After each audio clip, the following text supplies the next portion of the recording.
જય દશામાં ભાઈઓ અને બહેનો, આપ સૌનું અમારી ચેનલ જ્ઞાન સ્ટુડિયો ગુજરાતી 101 પર હાર્દિક સ્વાગત છે। વર્ષ 2026માં માં દશામાના પવિત્ર વ્રતની શરૂઆત થવા જઈ રહી છે। કહેવાય છે કે જે વ્યક્તિ સાચા મનથી અને પૂરી શ્રદ્ધાથી દશામાનું વ્રત રાખે છે, માતાજી તેની ખરાબ દશા બદલીને દિશા સુધારી દે છે અને ઘરમાં સુખ, શાંતિ, ધન અને સમૃદ્ધિનો વાસ થાય છે। પરંતુ વ્રત કરતી વખતે જો નાની ભૂલ પણ થઈ જાય તો વ્રતનું ફળ મળતું નથી। તેથી આજના આ ખાસ વિડીયોમાં આપણે વિગતવાર જાણીશું, જેમ કે વ્રત ક્યારે શરૂ થશે અને ક્યારે પૂરું થશે, આ વ્રત કરવાથી શું ફળ મળે છે, ઉપવાસમાં શું ખાવું અને શું ન ખાવું, અને બહેનોએ માસિક ધર્મમાં વ્રત કેવી રીતે રાખવું, અને આપણે એ પણ જાણીશું કે આ વ્રત કેટલા વર્ષ સુધી કરવું જોઈએ અને આ 10 દિવસ દરમિયાન કયા કયા નિયમોનું પાલન કરવું જોઈએ। વિડીયો ખૂબ જ ઉપયોગી અને ભક્તિભાવથી ભરપૂર છે, એટલે અંત સુધી જરૂર જોજો। જો તમે ચેનલ પર નવા હોય તો હમણાં જ સબસ્ક્રાઇબ કરી લો અને કમેન્ટ બોક્સમાં જય દશામાં જરૂર લખજો। ચાલો સૌથી પહેલા જાણીએ કે વર્ષ 2026માં દશામાનું વ્રત કઈ તારીખથી શરૂ થાય છે। દર વર્ષની જેમ આ વર્ષે પણ અષાઢ મહિનાની અમાસ એટલે કે દિવાસોના પવિત્ર દિવસથી આ વ્રતનો પ્રારંભ થાય છે। આ વર્ષે દશામાના વ્રતનો પ્રારંભ 12 ઓગસ્ટ 2026 બુધવારના રોજથી થશે। આ દિવસે સવારે શુભ મુહૂર્તમાં ઘરમાં માતાજીની માટીની સાઢણી અથવા મૂર્તિ અને ફોટાની સ્થાપના કરવામાં આવે છે અને દશામાના વ્રતનો 10 ગાંઠ વાળો પવિત્ર દોરો ધારણ કરાય છે। આ વ્રત સતત 10 દિવસ સુધી ચાલે છે, તેથી વ્રતની પૂર્ણાહુતિ 21 ઓગસ્ટની રાત્રે થશે, જેમાં આખી રાત જાગરણ કરવામાં આવે છે। ત્યારબાદ 22 ઓગસ્ટ 2026 શનિવારના રોજ વહેલી સવારે માતાજીની મૂર્તિનું પવિત્ર જળાશય કે નદીમાં ભક્તિભાવ સાથે વિસર્જન કરવામાં આવશે। મિત્રો, ઘણા લોકોના મનમાં પ્રશ્ન હોય છે કે દશામાનું વ્રત શા માટે કરવામાં આવે છે અને તેનું શું ફળ મળે છે। શાસ્ત્રો અને લોકવાયકા મુજબ દશા એટલે આપણા જીવનની સ્થિતિ કે ભાગ્ય। જ્યારે કોઈ વ્યક્તિના જીવનમાં ભારે કષ્ટો, ગરીબી, દેવું કે બીમારી આવી જાય છે, ત્યારે દશામાનું વ્રત કરવાથી એ બધી જ મુશ્કેલીઓ દૂર થઈ જાય છે। આર્થિક તંગી દૂર થાય છે, ઘરમાં ક્યારેય અન્ન અને ધનની ખોટ પડતી નથી। વ્રત રાખનાર બહેનોના પતિ અને સંતાનોનું આયુષ્ય લાંબુ થાય છે અને તેમનું સ્વાસ્થ્ય સારું રહે છે। જેમના ગ્રહો નબળા હોય છે કે ખરાબ સમય ચાલતો હોય, માં દશામાની કૃપાથી તેમના સારા દિવસો શરૂ થઈ જાય છે। હવે જાણીએ કે ઉપવાસમાં શું ખાવું અને શું ન ખાવું। દશામાના વ્રતમાં ખાવા પીવાના નિયમો ખૂબ જ કડક હોય છે। જો તેમાં ભૂલ થાય તો વ્રત ખંડિત ગણાય છે। આ વ્રતમાં મુખ્યત્વે એક ટાણું એટલે કે દિવસમાં એક જ વાર ભોજન કરવાનો નિયમ છે।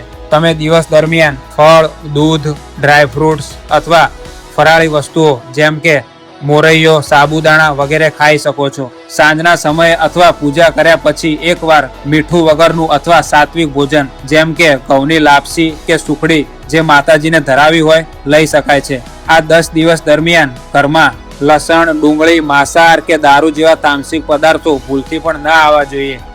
વ્રત કરનારે બજારનું પેકેટવાળું ખાવાનું કે તીખું તળેલું ખાવાનું ટાળવું જોઈએ। સૌથી મહત્વનું કે વ્રત દરમિયાન બને ત્યાં સુધી અનાજમાં ઘઉં કે બાજરીનું એક ટાણું કરતી વખતે વધારે પડતા મસાલા વાપરવા નહીં। હવે જાણીએ કે બહેનોએ માસિક ધર્મમાં વ્રત કેવી રીતે રાખવું। બહેનો માટે આ ખૂબ જ મૂંઝવતો પ્રશ્ન છે કે જો વ્રતના 10 દિવસ દરમિયાન માસિક ધર્મ પીરિયડ્સ આવી જાય તો શું કરવું, વ્રત ચાલુ રાખવું કે છોડી દેવું। શાસ્ત્રો અનુસાર માસિક ધર્મ એ કુદરતી પ્રક્રિયા છે, તેનાથી વ્રત તૂટતું નથી, પરંતુ પવિત્રતા જાળવવી જરૂરી છે। તમારે ઉપવાસ કે એક ટાણું ચાલુ રાખવાનું છે, ભૂખ્યા રહેવાનું અટકાવવાનું નથી। માસિક ધર્મના 4 દિવસ દરમિયાન તમારે માતાજીની મૂર્તિ, ફોટા, પૂજા સામગ્રી કે દશામાના દોરાને અડવાનું નથી। તમારા બદલે ઘરના અન્ય કોઈ સભ્ય જેમ કે પતિ, સંતાન કે સાસુ પાસે માતાજીની દીવાબત્તી અને આરતી કરાવો। તમે દૂર બેસીને દશામાની વાર્તા સાંભળી શકો છો।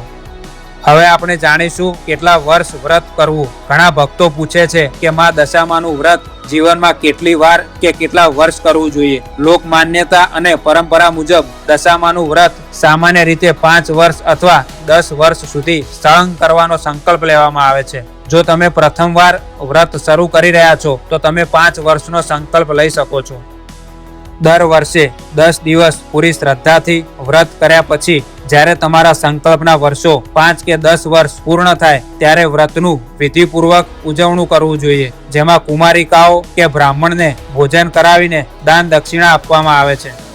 હવે આપણે જાણીશું કે આ 10 દિવસ શું પાળવું જોઈએ. હવે જાણીએ સૌથી મહત્વની વાત કે દશામાના આ 10 પવિત્ર દિવસો દરમિયાન કયા કયા નિયમોનું કડક પાલન કરવું જોઈએ, જેથી માતાજી અતિ પ્રસન્ન થાય. આપણે એક પછી એક નિયમો જાણીશું. સૌપ્રથમ બ્રહ્મચર્યનું પાલન.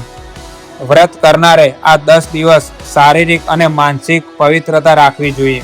ત્યાર પછી જમીન પર સૂવું. શક્ય હોય તો વ્રત કરનારે પલંગ કે ગાદલા પર સૂવાના બદલે જમીન પર ચટાઈ પાથરીને સૂવું જોઈએ.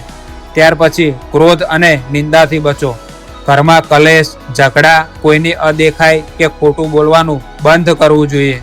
વાતાવરણ શાંત અને ભક્તિમય રાખવું. ત્યાર પછી અખંડ દીવો. ઘરમાં જ્યાં માતાજીની સ્થાપના કરી હોય ત્યાં દીવો ઓલવાવો ન જોઈએ, તેની ખાસ કાળજી રાખવી. ત્યાર પછી ચપ્પલ એટલે કે પગરખાનો ત્યાગ કરવો જોઈએ. ઘણા ભક્તો આ 10 દિવસ દરમિયાન પગમાં ચપ્પલ પહેરતા નથી. જો તમારાથી શક્ય હોય તો આ નિયમ પાળી શકાય છે. ત્યાર પછી દશામાની વાર્તા અને આરતી. દરરોજ સવાર સાંજ માં દશામાની આરતી કરવી અને વ્રતની પૌરાણિક કથા અવશ્ય સાંભળવી અથવા વાંચવી. તો ભાઈઓ અને બહેનો, આ હતી વર્ષ 2026ના દશામાના વ્રતની તારીખો, પૂજા વિધિ અને કડક નિયમોની સંપૂર્ણ માહિતી. માતાજી આપ સૌની મનોકામના પૂર્ણ કરે અને આપના ઘરની દશા સુધારે તેવી જ પ્રાર્થના. જો તમને આ વિડીયો સહેજ પણ ઉપયોગી લાગ્યો હોય તો અમારી ચેનલ જ્ઞાન સ્ટુડિયો ગુજરાતી 101 ને સબસ્ક્રાઇબ કરવાનું ભૂલતા નહીં અને આ વિડીયોને તમારા મિત્રો અને પરિવારના ગ્રુપમાં શેર કરવાનું ભૂલતા નહીં. વિડીયોને એક લાઈક જરૂર આપજો. ફરી મળીશું આવા જ એક ધાર્મિક વિડીયો સાથે. ત્યાં સુધી બોલો જય મા દશામાં.